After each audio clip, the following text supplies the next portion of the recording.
is the only friend of the self. Is over $300 billion. If you have a book, turn to page 81. I don't want to go necessarily through every one of these words. This is a glossary of words that you can use or utilize to understand cardiovascular disease. Things like CAD, coronary artery disease, plaque, atherosclerosis, arteriosclerosis, platelets, platelet aggregation, plaque fragmentation. Oh, yes, Lord.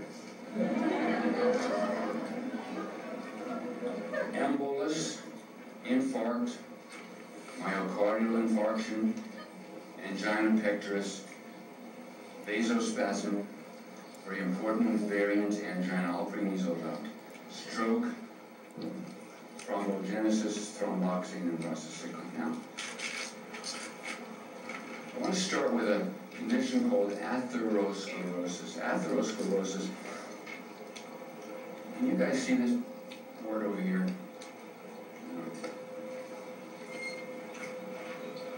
The whole thing comes tumbling down. Can you see it now? You guys see it? Move a little bit forward. Can you still see it? Let's try it right there.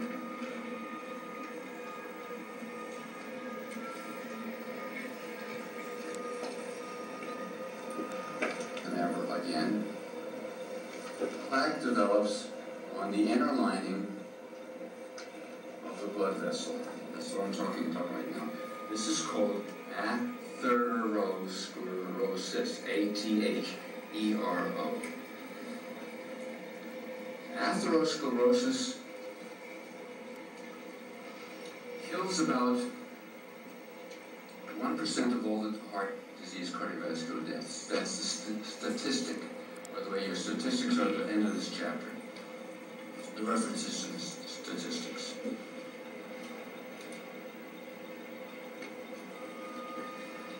They have found when doing autopsies after the Korean War and the Vietnam War that young men that were killed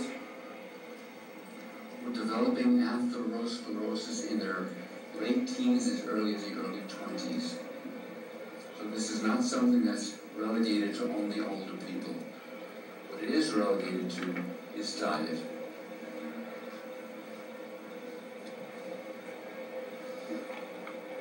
The question is, what starts the development of plaque? And there are theories. There's nothing absolute yet.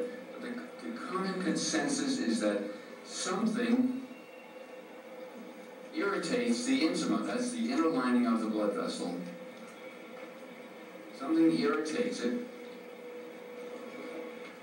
Now, one of the main theories about it is a chemical called homocysteine. Homocysteine,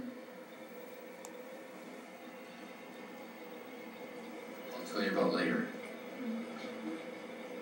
At that point of irritation, a kind of a scratch is formed, or irritation is formed, and then the body tries to heal it by laying over it various other chemicals. And one of those chemicals that lays over it is called cholesterol. Because cholesterol has been a big part, or is a big part of the plaque when they take it out, if they take it out or when they do it on an autopsy, they have presumed that cholesterol is the big boo-boo. And that's something that's absolutely not true, and I'll explain why in a few minutes.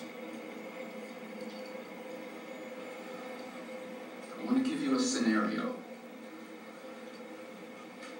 A man, and it does not have to be old, was eating poorly, and I lived here in Hawaii back in the dark ages. Chinese Hawaiian fella, he and I used to do a lot of sailing on my boat together. He was kind of my first mate. And when I went to the mainland to live, I got a phone call from his wife saying that he had a double or triple bypass surgery.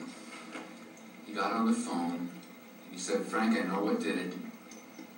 When he went to work in the morning, he got the habit with some friends of stopping at a Chinese restaurant where they had a lot of deep-fried stuff, and he started his day off with coffee and a big deep-fried something or other every morning. And that's the way it ended up. High in trans fats. So the LDL must first undergo peroxidation before it contributes to plaque. In the New England Journal of Medicine, the study involving 87,245 nurses, 39,910 doctors, who took a daily dose of only 100 IUs of vitamin E, which, by the way, is one of the powerful antioxidants. The findings indicated that those who took the vitamin E had, I'll quote it to you, quote, had significantly fewer heart attacks and arterial problems than those who didn't take the supplement. In fact, the statistics indicate 42% fewer heart attacks in those people. The theory is that vitamin E inhibits the ability of LDL, the so-called bad cholesterol, to become plaque by preventing its peroxidation and hence clogging the arteries. There's another antioxidant that you should be taking. Again, vitamin E is one. So we talk now vitamin B to prevent the production of the homocysteine, the vitamin E to prevent peroxidation, and also the mineral selenium, S-E-L-E-N-I-U-M, a powerful mineral antioxidant, selenium. And this is very interesting. Vitamin E is so important in preventing heart disease that the WHO, the World Health Organization, by the way, I've got the reference here, sponsored this study to investigate this concept. The results were so profound that the conclusions of the study state that a low level of vitamin E is a key risk factor in death from coronary heart disease. More significant than high cholesterol, more significant than elevated blood pressure or smoking. In fact, it said low levels of vitamin E can be used as a predictor of heart disease. Finding a low vitamin E predicted ischemic heart disease mortality in 62% of the cases. So that tells you how valuable vitamin E is in protecting you against heart disease. Okay, now let's talk briefly about the egg. Pardon me?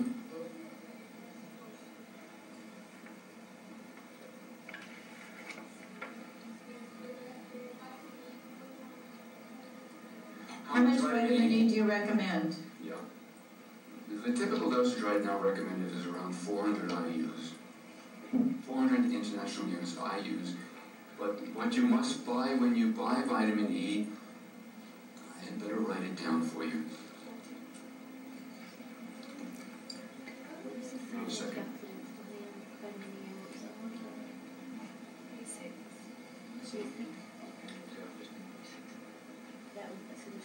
She wants to know what foods have vitamin E. Wheat germ and a lot of others.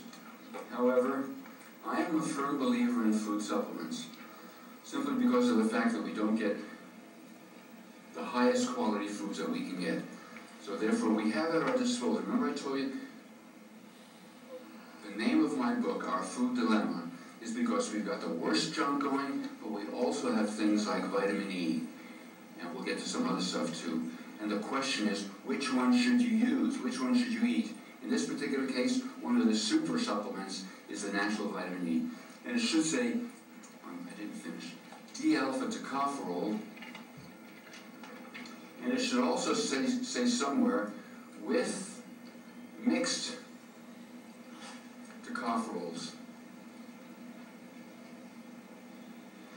Don't forget the mixed tocopherols, because the mixed tocopherols are alpha, beta, gamma, delta. They have now found out that gamma tocopherol might be almost as important, if not more important, than the alpha tocopherol. So you want to get the natural form. The synthetic form of vitamin E will say